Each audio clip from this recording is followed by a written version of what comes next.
Today, my dear YouTube friends, back onto the job. The last thing you saw was that this form for the concrete was leaking on one side, and I've decided to make it a little bit stronger. I just had this plank connected to this plank with these angle brackets, but that's not enough. So what I'm doing is I'm just putting these little slats of wood in the corners, screw them in both sides, this side and this side, and it will be a lot stronger. There were a number of comments on pouring concrete in a form, and one of them was that I made the comment that I don't have a concrete vibrator. Concrete vibrator is basically a hose with a unbalanced electro motor in the end, and it starts to vibrate that hose, and when you hang that hose in the wet concrete, it'll sort of vibrate the concrete and remove the trapped air bubbles. I don't have one of these. They are quite expensive, and although necessary for structural concrete pouring, I don't think I need one. I don't think I need to invest in a concrete vibrator. There's other ways of vibrating your concrete, and that is tapping basically the mold in all kinds of forms. Hammer tapping. I've seen someone with a reciprocal saw without the saw blade bumping it. You can do all that when you have a very strong form. This is not a very strong form, and the reason being is that it is encapsulating this wall, and the wall is in itself not so strong. I mean, if this was a concrete wall, yeah, I would just drill holes in here, some plugs and screws in there or bolts, and I could really fasten this bit of wood onto the wall and then pour concrete in. But this wall is just, as I've said so many times, it's just lime, mortar and stone, and I can try to put a screw and a plug in there, but it's just not going to hold. Yeah, roughly vibrating the mold is really not an option. It would really offset the mold. Expanding PU foam leak preventer has so far worked really well. The mold is now this high, filled with concrete. I'm going to hopefully fill it all the way up to the opening that I have here, and I'm fairly certain that this will work when I replace those angle brackets with this wooden slat. Yeah, that's gonna work fine. It's a fairly strong mold, but it's not super strong. Your form can never be strong, too strong, right? Because the risks of having a concrete leak are just, yeah, huge. But anyway, this will work. This will work. Yeah, so I've reinforced the corner on this side. I have scrap wood to the middle here where there's going to be a lot of weight. I don't want the frame to bulge too much. I mean, there's a little bit of tolerance in my calculations, but not an awful lot. So I would like to have this plank as straight as possible, and then I have put extra reinforcement battens in on the corners here. Yeah. Well, the mold is already filled for 1/3, so I don't have to worry too much about the bottom part. I've secured the top part with these angle brackets. I'm pretty sure this is strong enough. We're just going to fill it up with concrete.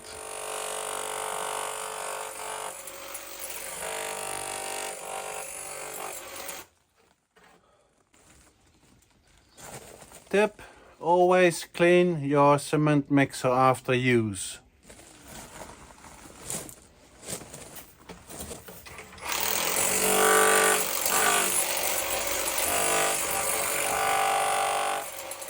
So this concrete has been sitting there now. I filled it up all the way to the top yesterday, and it's been sitting there now 16 hours or so. I mean, on the top it's sort of set. Don't know what it's doing in the middle, but I really want to take the mold apart because I want to start on the other side, because once we got this work done I can start tidying up and continue with the roof of the bathroom, and it's really a big mess everywhere. So I can't wait to have this done. So I think I'm going to slowly, carefully take the mold apart.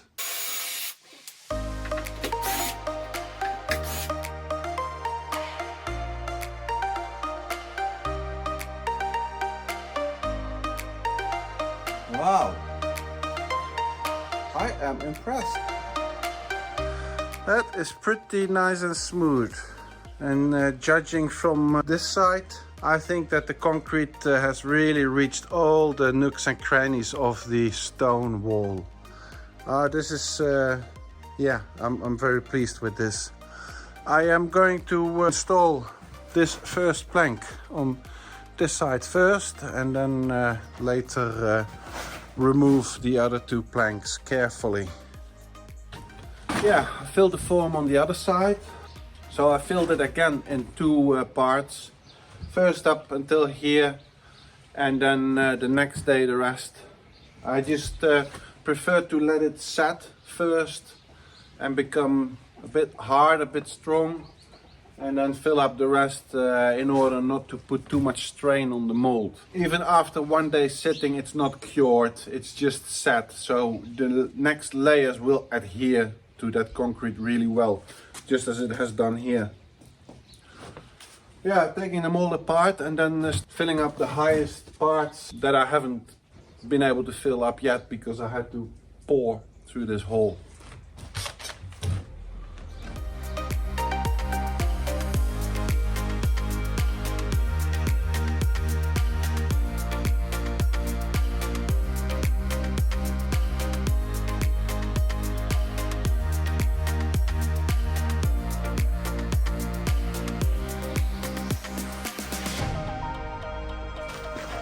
Filled up nicely everywhere, no air pockets. The only thing is the concrete rebar that's running all the way basically from the lintel up to the upper lintel. That will be filled later on.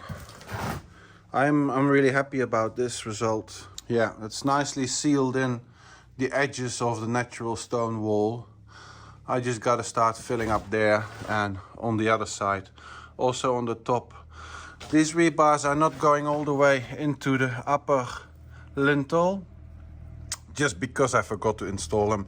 But what I'll do is I'll install rebars from here to here, and then they overlap in this area. I heard from a subscriber that rebar needs to overlap 30 times the diameter.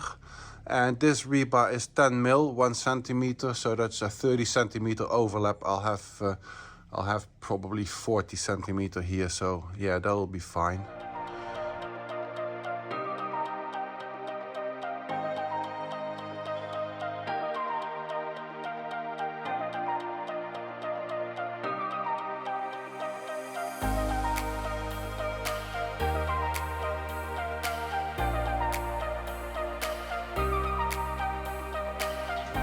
So I've removed all the forms and this is all filled. It's not really neatly as straight as here, of course, because there was not really a form, but it's still strong, and it will all be finished with a render.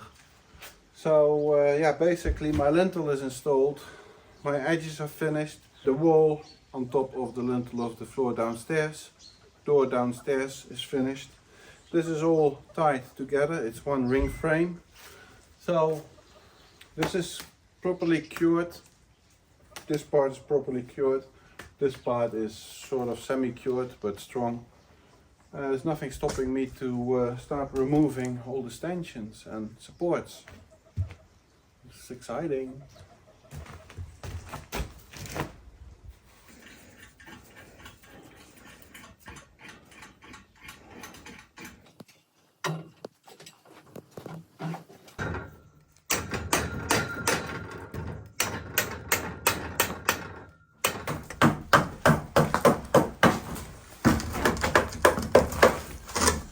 What are you doing, Nadia? I'm just removing all this old render and plaster from these bricks so that we can reuse them. Cool. Yeah. Oh, it's a really fun job. Yeah. Got my little Andy Dufresne hammer. Yeah,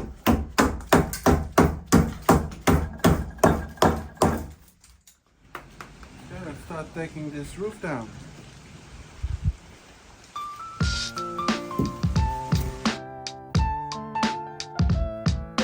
Well, I like to reuse everything, but not this wood.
So today is supposedly a dry day, no rain. So what I want to do is take down all these beams and refurbish them and replace them if they need to be replaced. And then we can start hopefully today with the first layer of OSB plates and make it watertight, so to speak.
Stairs is loose was just two big nails, basically how it was secured between two beams.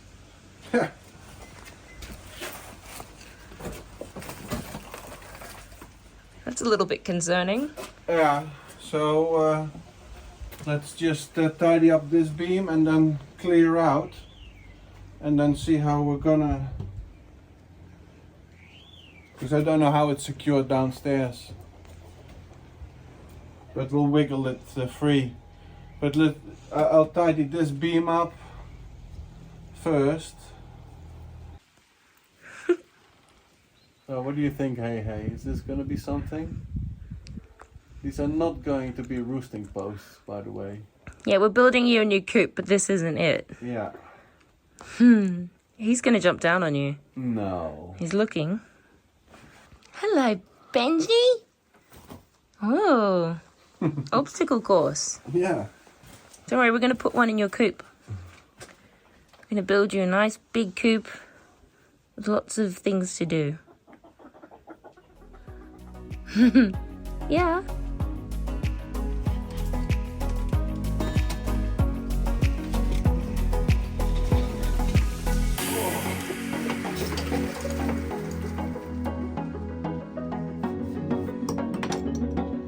Stand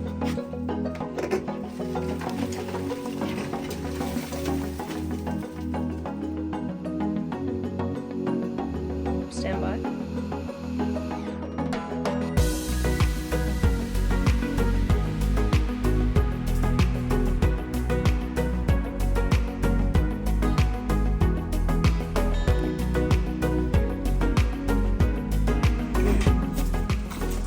Replace this one with a new one.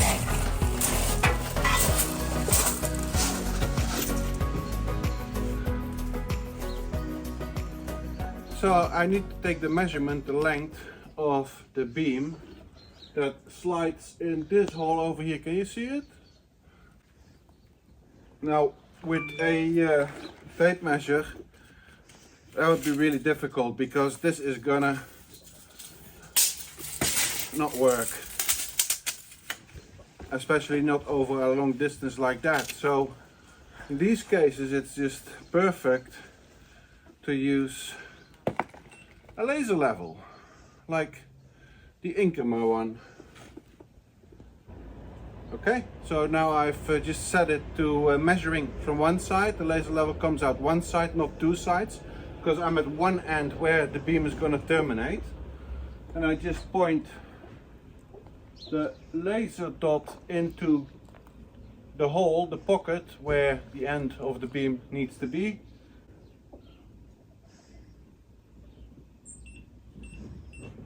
And press, yeah, 3.98 meters.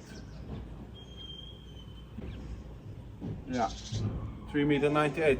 So that's ideal, huh? Because otherwise this would be a two-handed job. Somebody would be there to support the tape measure, and I would be here with the tape measure to read the length. So now with the Chickencoop laser level I can just do it. It's just point and shoot, and you know your distances. And for these longer distances that's ideal. Still have to figure out who won the free Chickencoop laser level, but I'll do that at the end of this week, and then you'll have yeah, you've had 2 weeks to respond to the video and win the Chickencoop laser level. Cool, 3.90 meters. Strange. Where's your ear protection? Yeah.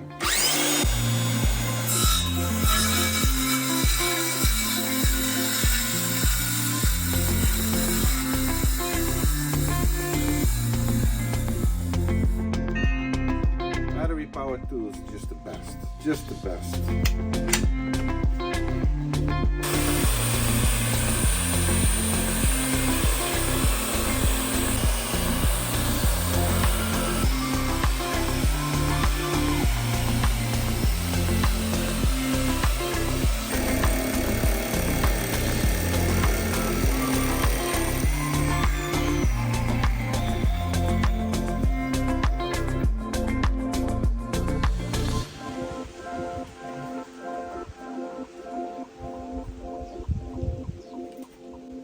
Right, and now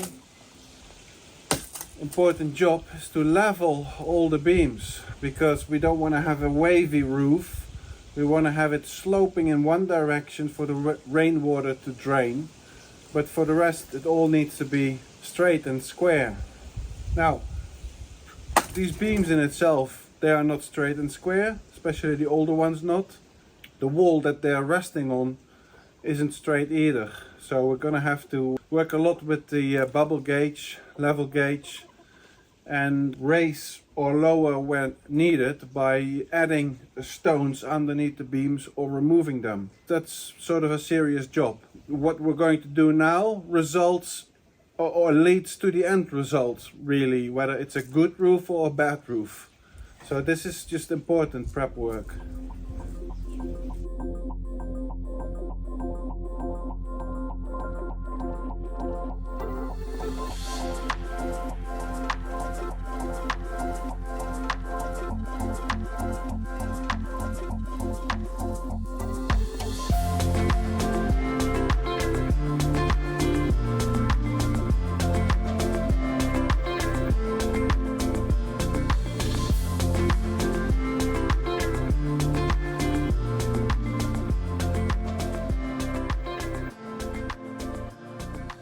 So you have beams that are sitting quite high and beams that are sitting lower, right? Okay.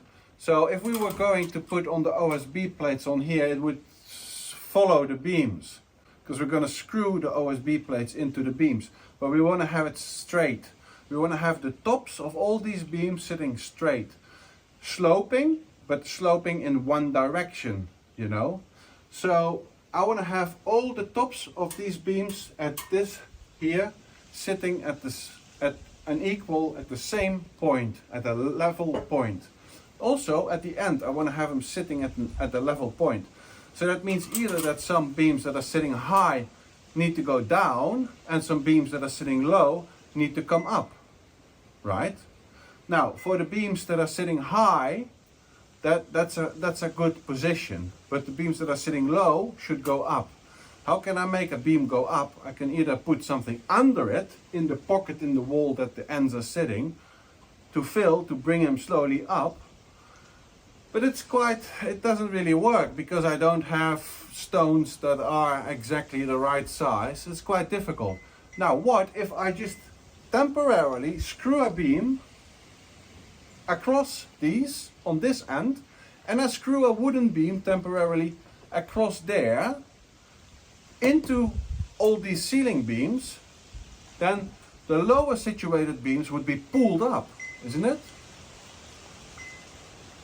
They would be pulled up. Yeah, okay, I get it. And then when they are in the pulled up position, that's the position where I want to have them eventually. Then I can start filling the gaps in the wall underneath the beam with cement. Let that cement set, and then I can remove those temporary beams, and they would be sitting at the right position. That's what I'm going to do. That's just the easiest way. That only means that we can't install the OSB boards today because the cement has to sit first. But I want to have this. This is a really important job, even if it takes 2 days to get them all exactly right. But it's really important because, you know, if you have a crooked roof, you know, which is like following all kinds of shapes in all kinds of directions at any kind of angle, that's not fine. That's not what we want. We want a straight, flat roof. Because the beams themselves, especially the old ones, they are a little bit curved. I have made a straight line from my reference points. If you look over here, this here is a reference point, right? And this here is a reference point because I have established that the beams are in the right position at these points. So I need to make sure that between those points the beams are straight. And for that I've used this device again, don't know the name, but I have just basically draw a straight line from my reference point there to my reference point here. And you can see it, and this is the amount above my line that I need to shave off. And then if that's shaven off, it will be a straight beam. And I've done that with all beams, and I need to shave them down, make them square, make them flat. And then I know that my reference points are okay on both sides and the beams are okay. And then I know I'm good to go. My roof is flat, square, and sloped to one corner. Perfect. So I need to shave quite a bit off, especially this one here.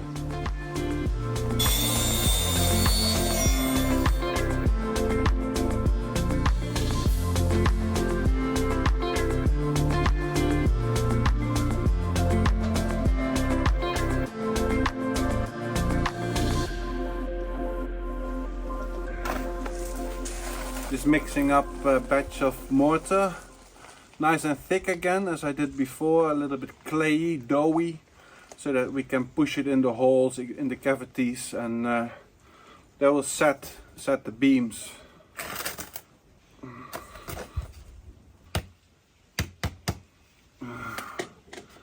Yeah, for that we cannot use your sweets, you have to depart. Come. 1, 2, come.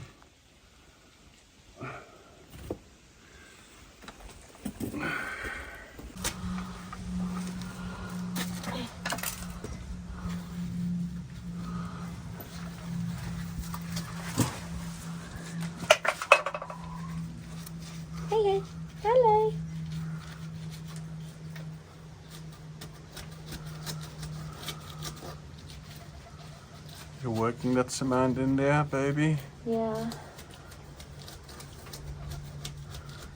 Hi, Benji. Hello, Benji. You're really packing that dough in there. Yep. Good. He's making sure I'm doing a good job.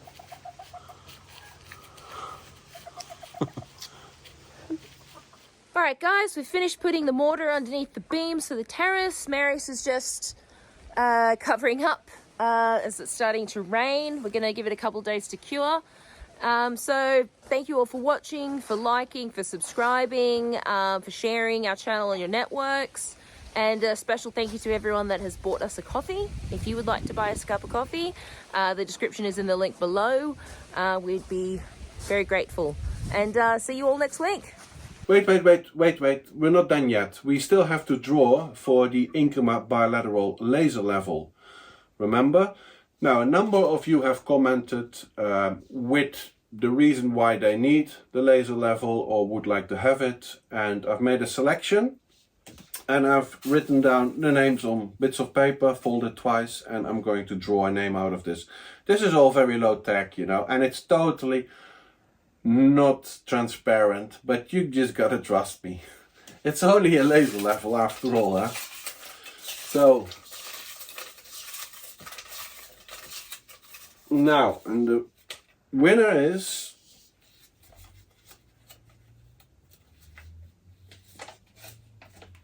Rob Campbell. Rob Campbell, congratulations. I'm going to send the laser level to you. Drop me a comment below with your email address or any way I can reach you to figure out your address, and then I'll ship it ASAP to you. Congratulations, Rob. Thank you all for watching and see you next week. Bye now.